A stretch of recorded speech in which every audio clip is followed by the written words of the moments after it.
Hello friends, मैं मीनू आपके इस प्यारे यूट्यूब चैनल पे फिर से हाज़िर हूँ आपके लिए पॉलिटी की नेक्स्ट वीडियो लेकर। कैसे हैं आप सभी लोग? आई विश अच्छे हों और अच्छे से अपनी पढ़ाई का और अपनी फैमिली का ध्यान रख रहे हों। कैसी चल रही है आप लोग की स्टडी? कमेंट करके बताया करिए यार। आप लोग तो कमेंट ही नहीं करते हो जो मुझे पता चले कि कैसी आप लोग की स्टडी चल रही है, क्या प्रॉब्लम है या क्या नहीं है। ओके, आप लोग कमेंट वगैरह करके बता रहे और बताइए आपको फर्स्ट वीडियो जो है वो पॉलिटी की कैसी लगी। एमसीक्यूज़ जो मैंने डाले थे, आपने अगर पिछला पढ़ा होगा संवैधानिक विकास जो मैंने डिटेल में पढ़ाए हैं, अगर आप लोगों ने वो पढ़ा होगा तो ये क्वेश्चंस आपको बहुत अच्छे से समझ में आए होंगे। ठीक है, तो आप लोग अपना फीडबैक तो दीजिए यार कि मैं कर रही हूँ मेहनत, तो आप लोगों को पसंद आ भी रही है या नहीं। ठीक है, तो आप लोग प्लीज़ कमेंट करके बताइए और वीडियो को लाइक करके शेयर कर दीजिए, चैनल को सब्सक्राइब करिए। ठीक है, तो हम आज का जो है वो सेशन स्टार्ट करते हैं बिना देर किए। सबसे पहले हम एक जो है वो मोटिवेशन कोट देखते हैं। मोटिवेशन कोट देने का मेरा मतलब सिर्फ यही है कि इस समय जो कोरोना काल में लोग बहुत ज़्यादा डिप्रेस्ड हैं, परेशान हैं, तो सिर्फ वो मोटिवेट हो पाएँ अपनी पढ़ाई में या जो भी उनकी लाइफ चल रही है। मैं जो मोटिवेशन कोट डाल रही हूँ वो सिर्फ स्टूडेंट के लिए नहीं है, वो एक आम इंसान के लिए भी हैं जो लाइफ में बहुत ज़्यादा डिप्रेस्ड है या परेशान है। वो अगर इस तरीके की चीज़ों को पढ़े या सुने तो कहीं ना कहीं वो भी मोटिवेट होगा और उसे थोड़ा अच्छा फील होगा। ठीक है, तो हम सबसे पहले देखते हैं मोटिवेशन कोट। ज़रूरी नहीं है कि जिनमें सांसें हों वो ही मुर्दा हो। ठीक है, जिनमें इंसानियत नहीं वो भी तो मुर्दा ही होते हैं। सबसे बड़ी चीज़ ये है कि भगवान ने हमें, या जिस भी ईश्वर को आप मानते हैं, उसने हमें इंसान बनाया है। लेकिन क्या वर्तमान समय में जिस तरीके की परिस्थितियां इस समय हैं, या आप न्यूज़ चैनल्स पे अखबार में देखते होंगे कि कोरोना काल में इंसानियत को जो है वो कई लोगों ने कई बार शर्मसार किया है। आपने देखा होगा कि जो है वो 10-10 रुपए की चीज़ पे 100-100 रुपये लिए जा रहे हैं। आप देख रहे होंगे ऑक्सीजन की जो है कैसे कालाबाजारी हो रही है, या जो इंजेक्शन है रेमडेसिविर, ठीक है, उसकी कैसे कालाबाजारी हो रही है। अब अगर कोई गरीब या जो है वो निचले तबके का व्यक्ति है, वो इस चीज़ को कैसे ले सकता है। ठीक है, यानी कि इसका सीधा सा मतलब है कि जो गरीब इंसान है, ठीक है, उसके तो जो व्यक्ति बीमार है उसकी तो कोई जीवन ही नहीं है, क्योंकि उसके पास इतना पैसा ही नहीं है, ना तो वो इतनी महंगी ऑक्सीजन खरीद सकता है, ठीक है, ना वो इतना जो है वो महंगा इंजेक्शन ले सकता है। ठीक, तो उसके सामने कितनी भारी जो है वो परेशानी होती है। एक तो उसका खुद का इंसान बीमार है, ठीक, और उसके सामने पैसे की कमी। ठीक है, तो इस तरीके से हम देखते हैं कि हम, भगवान ने हमें इंसान बनाया है, तो क्या हम इस महामारी के काल में अपने जीवन में हमेशा अपना फ़ायदा ना देखते हुए इंसानों वाले काम कर लें?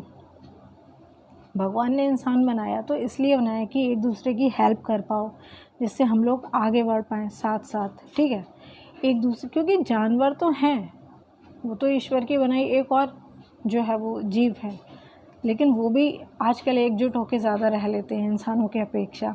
ठीक है, तो सबसे पहले एक अच्छा इंसान बनिए, इंसानियत अपने अंदर लाइए, फिर सोचिए कि हाँ, हमें आगे क्या कैरियर चुनना है, क्या करना है। क्योंकि मान लीजिए आप किसी भी अच्छे से पढ़ाई करके किसी भी पोस्ट पर पहुंचते हैं, सिलेक्शन ले लेते हैं, तो अगर आपका माइंड शुरू से ही बस ये है कि मुझे पैसा कमाना है, पावर आ गई, ये आ गई, तो आप अपनी पोस्ट के साथ जो है वो अच्छे से नहीं कर पाएंगे। जो आपको कर्तव्य मिला है, आपकी जो ड्यूटी है, वो अच्छे से आप नहीं निभा पाएंगे। इसलिए अपना सबसे पहले जो है अपने आप को एक इंसान बनाइए, एक अच्छा इंसान जो दूसरे की हेल्प कर रहा हो। अगर हेल्प नहीं भी कर पा रहा है तो कम से कम किसी का बुरा तो ना करो, सबसे बड़ी चीज़ ये है। ठीक है, अगर आपके पास कंडीशन नहीं है कि हाँ आप किसी का अच्छा कर सकते हो, कोई बात नहीं, लेकिन कम से कम किसी का बुरा ना करो। तो भगवान ने इंसान बनाया है तो इंसान बनो और इंसानियत रखो। ठीक है, क्योंकि इस कोरोना काल में इंसान बना रहना सबसे ज़्यादा ज़रूरी है इस महामारी के समय। क्योंकि हैवान तो हम जो है वो काफ़ी टाइम से देख ही रहे हैं कि किस तरीके से जो है वो इंसान को मारने पे तुला हुआ है। ठीक है, तो बस यही है कि इंसान बने रहिए, अपनी इंसानियत को जीवित रखिए और आगे बढ़िए पॉजिटिव माइंड के साथ, पूरे जोश के साथ। हम अपना सेशन स्टार्ट करते हैं। तो कल जो है आप देख चुके हैं भारत का संवैधानिक विकास के कुछ इम्पोर्टेंट एमसीक्यूज़, और उसी से रिलेटेड जो है वो कुछ इम्पोर्टेंट क्वेश्चंस और रह गए हैं जो आज की वीडियो में फाइनल हो जाएंगे। ठीक है, तो हम जो है स्टार्ट करते हैं। संविधान सभा के सम्मुख संविधान की प्रस्तावना का प्रस्ताव किसने रखा था? ठीक, संविधान सभा, पिछले में आपने पढ़ा था, ठीक है। तो संविधान सभा की प्रस्तावना का जो प्रस्ताव है वो किसने रखा था? ठीक है, ए जवाहरलाल नेहरू, बी भीमराव अंबेडकर, सी BN राव, डी महात्मा गांधी। इसका सही आंसर है ऑप्शन ए जवाहरलाल नेहरू। ठीक है, इनसे रिलेटेड कुछ चीज़ हैं जो मैं बताना चाहूँगी। संविधान सभा की जो कार्रवाई थी वो 13 दिसंबर 1946 यानी 1946 में जो है वो जवाहरलाल नेहरू के द्वारा एक उद्देश्य प्रस्ताव प्रस्तुत किया गया था। ठीक है, उद्देश्य प्रस्ताव, नाम ध्यान रखिएगा क्योंकि क्वेश्चन आ जाता है कि उद्देश्य प्रस्ताव वर्तमान के संविधान में क्या है।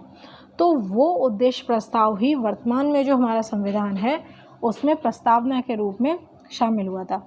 तो संविधान सभा की जो कार्रवाई चल रही थी उसमें 13 दिसंबर 1946 को जवाहरलाल नेहरू के द्वारा जो है वो उद्देश्य प्रस्ताव जो है वो प्रस्तुत किया गया था, जो 22 जनवरी 1947 को पारित किया गया संविधान सभा के द्वारा। ठीक है, यही जो है वो उद्देश्य प्रस्ताव बाद में क्या हुआ, प्रस्तावना का प्रारूप बना। ठीक है, इस चीज़ को ध्यान रखिएगा। नेक्स्ट क्वेश्चन देखते हैं। निम्नलिखित में से किस एक को नागरिकों के मौलिक अधिकारों का रक्षक तथा संविधान के भारत के संविधान का अभिभावक माना गया? ये बहुत ही इंपॉर्टेंट क्वेश्चन है, इस पर टिक कर लीजिएगा कि भारत के संविधान का अभिभावक या नागरिकों के मौलिक अधिकारों का रक्षक किसे कहा गया है? ऑप्शन ए संसद, ऑप्शन बी महान्यायपालिका, ऑप्शन सी उच्चतम न्यायालय, ऑप्शन डी राष्ट्रपति। इसका सही आंसर है ऑप्शन सी उच्चतम न्यायालय, क्योंकि आप लोग देखते होंगे कि अगर सरकार कहीं पे कुछ ज़्यादा अपनी मनमानी कर रही है या कोई भी जो है इशू चल रहा है देश में और सरकार उस पर ध्यान नहीं दे रही है, तो उच्चतम न्यायालय यानी कि सुप्रीम कोर्ट जो है उसमें हस्तक्षेप करता है आके। क्यों करता है? क्योंकि उसे नागरिकों के मौलिक अधिकारों का, ठीक है, तथा भारत के संविधान के अभिभावक के रूप में जो है वो एक ड्यूटी दी गई है। ठीक है, इसका सही आंसर क्या है? उच्चतम न्यायालय, सुप्रीम कोर्ट। नेक्स्ट क्वेश्चन देखते हैं। भारतीय संविधान को बनाने हेतु भारतीय संविधान सभा के कुल कितने अधिवेशन हुए थे? ठीक है, कितने अधिवेशन हुए थे? ऑप्शन ए, ये भी इम्पॉर्टेंट क्वेश्चन है। ठीक है, option A 7, option B 9, option C 12, option D 15। ठीक, किसी को मालूम है? इसका सही आंसर है ऑप्शन बी 12 यानी कि 12। ठीक है, इसमें लास्ट संविधान सभा को बनाने हेतु भारतीय संविधान कुल कितने अधिवेशन हुए? 12। लास्ट अधिवेशन कब हुआ था? यानी कि संविधान सभा की लास्ट बैठक, आखिरी बैठक कब हुई थी? 24 जनवरी 1950 को। ठीक है, इस चीज़ को याद रखिएगा। अंतिम कब हुआ था? 24 जनवरी 1950 को। नेक्स्ट, भारत के संविधान के निर्माण में संविधान सभा को कितना समय लगा था?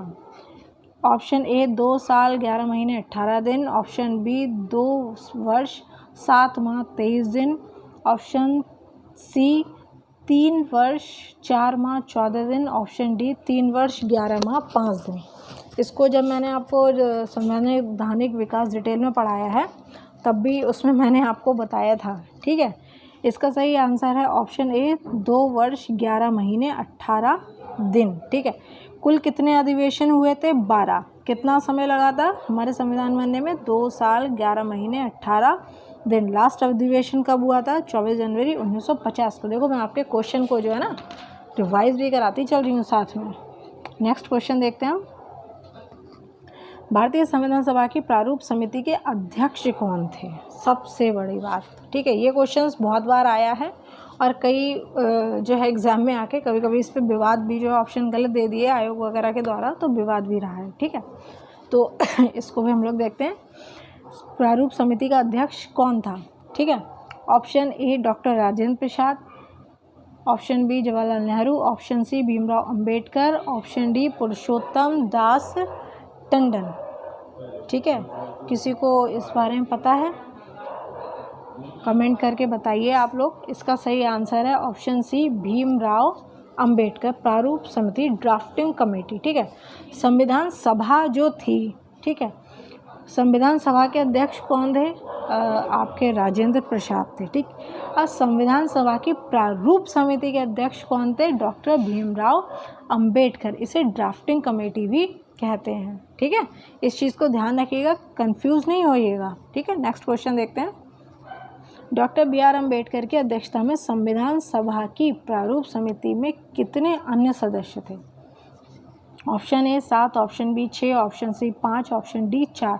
इसका सही आंसर है ऑप्शन सी 6। ठीक, जो प्रारूप समिति थी उसमें कुल मिला के 7 सदस्य थे, लेकिन इसमें क्वेश्चन क्या पूछा गया है, भीमराव अंबेडकर की अध्यक्षता में और कितने सदस्य थे, यानी कि 6, यानी कि 6 सदस्य ये और एक अध्यक्ष भीमराव अंबेडकर। ठीक है, मैं इन लोगों के नाम भी बता रही हूँ, अगर आप नोट करना चाहें तो कर सकते हैं। एक तो ये भीमराव अंबेडकर जो कि मतलब थे, एक हैं आपके N Gopalaswami Ayyangar, next हैं Alladi Krishnaswami Iyer, next K M Munshi, next Mohammad Saadulla, next B L. Mitra और डी.पी. खेतान। इसमें कुछ लोगों की डेथ होने से 2 लोग के जो है वो बाद में चेंज भी हो गए थे। ठीक है, खेतान जी की डेथ हो गई थी, तो उसके बाद टी.टी. कृष्णाचारी जो है वो इसमें शामिल हो गए थे। ठीक है, और मित्र की जो बी.एल. मित्र ने नाम बताया, उनकी भी डेथ हो गई थी, मतलब स्वास्थ्य कारणों के चलते। तो उसके बाद जो है माधवराव जो है वो इसमें सदस्य जुड़ गए थे। तो इन लोगों के नाम अगर आप चाहें तो याद कर सकते हैं, कभी कभी पूछ लेते हैं। ठीक है, नेक्स्ट देखते हैं हम लोग। तो कुल मिला के कितने थे? 7, लेकिन इस क्वेश्चन का आंसर 6 होगा क्योंकि इसमें भीमराव अम्बेडकर अलग है। ठीक है, नेक्स्ट क्वेश्चन देखते हैं।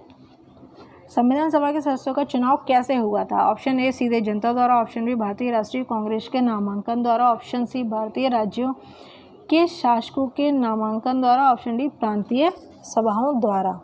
ठीक है, इसका सही आंसर है आपका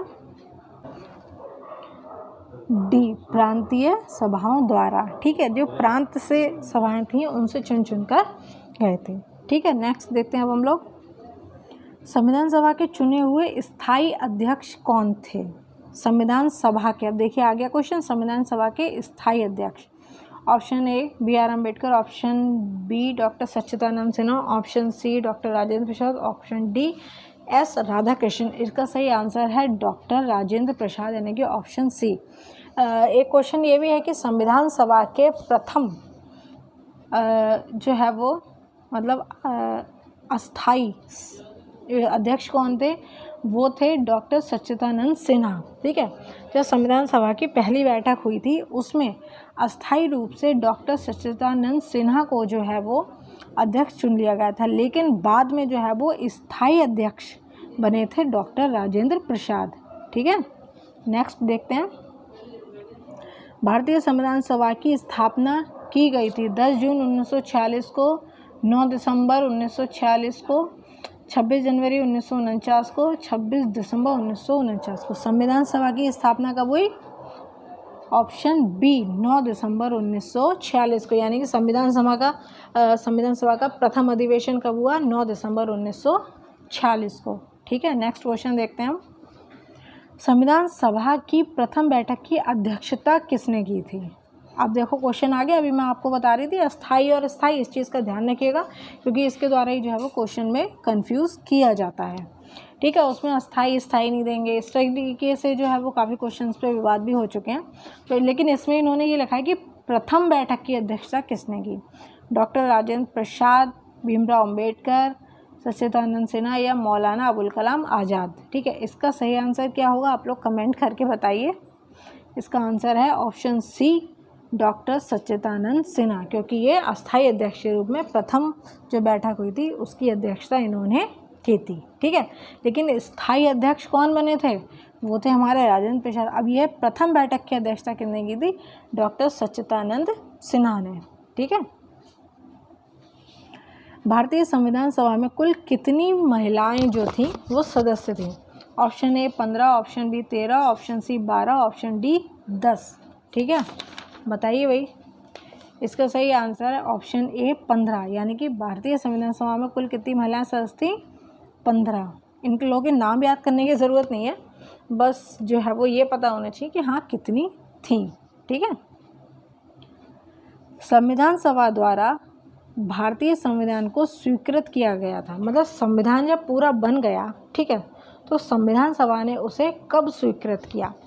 ऑप्शन ए 15 अगस्त 1947, 15 अगस्त 1947 को तो देश आज़ाद हुआ था, ठीक है। 30 जून 1948 ये वो तारीख है जो एटली ने कही थी कि तब तक हम जो है वो भारत को आज़ाद कर देंगे। 26 नवंबर 1949 ये कुछ पॉइंट है। ऑप्शन डी है 26 जनवरी 1950। 26 जनवरी 1950 को जो हमारा संविधान था वो भारत में लागू हुआ था, ठीक है। लेकिन इस क्वेश्चन का सही आंसर है ऑप्शन सी 26 नवंबर 1949, क्योंकि जब संविधान बन गया तो ड्राफ्टिंग कमेटी ने जो है वो संविधान सभा में जो है उसको प्रस्तुत किया और संविधान सभा ने उसको स्वीकृत किया। तो क्वेश्चन क्या है, संविधान सभा द्वारा भारतीय संविधान को कब स्वीकृत किया? 26 नवंबर 1950। अब क्वेश्चन यही आता है कि हमारे संविधान को भारत में कब स्वीकृत हुआ या भारत में कब लागू हुआ? तो वो हुआ 26 जनवरी 1950 को, ठीक है। तो ये क्वेश्चन थोड़े कंफ्यूज करने वाले हैं, इनको थोड़ा जो है वो मतलब आप लोग ध्यान से करिएगा। बाकी बताइएगा कैसा लगा ये सेशन, कैसे लगे ये क्वेश्चंस और आपके लिए ये हेल्पफुल हैं या नहीं हैं।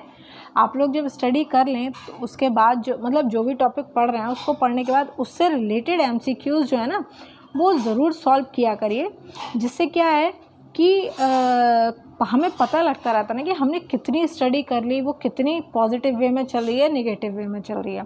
और सबसे बड़ी चीज़ अपने माइंड को पॉजिटिव रखिए। अभी कोई पूछता भी है ना कि और भाई क्या चल रहा है या कैसे हो, एकदम मस्त है भाई, एकदम झकास है, तो कहीं ना कहीं आपके अंदर से वो एनर्जी आ जाए कि अरे यार कट रही है ज़िंदगी, तो वो मज़ा नहीं आता।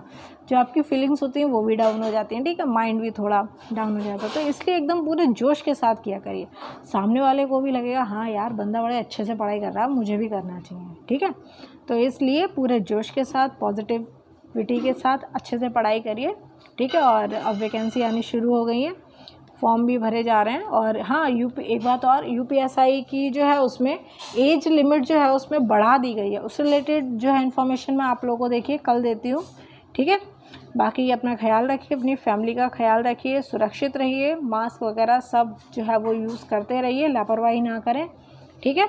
और अच्छे से अपनी पढ़ाई करिए। अब हम मिलते हैं नेक्स्ट वीडियो में। Thank you.